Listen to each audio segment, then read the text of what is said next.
Ito katambay, pag-usapan natin. Nakaranas ka na ba noong nasa party ka, may tawanan, may kasama, pero deep inside, parang ikaw yung pinaka mag-isa sa buong room.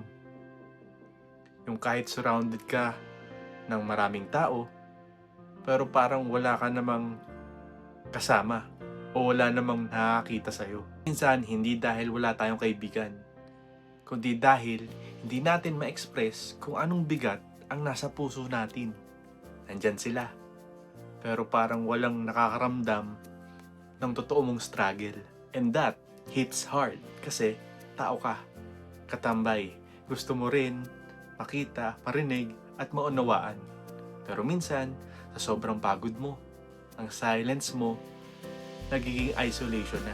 Ito, comfort truth. Si Lord, hindi nalilito sa'yo.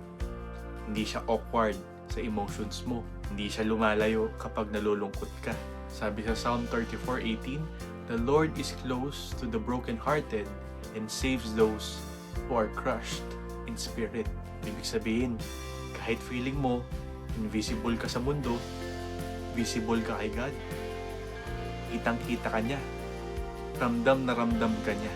Kaya katambay, kung feeling mo disconnected ka lately, hindi ka weird, hindi ka mahina, hindi ka pabigat. You just need the real kind of connection. Reach out to someone safe.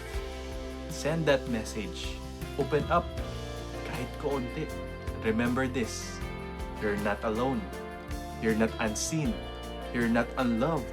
Minsan, yung akala mong tahimik na lugar, doon mismo kumikilos si Lord para yakapin ka.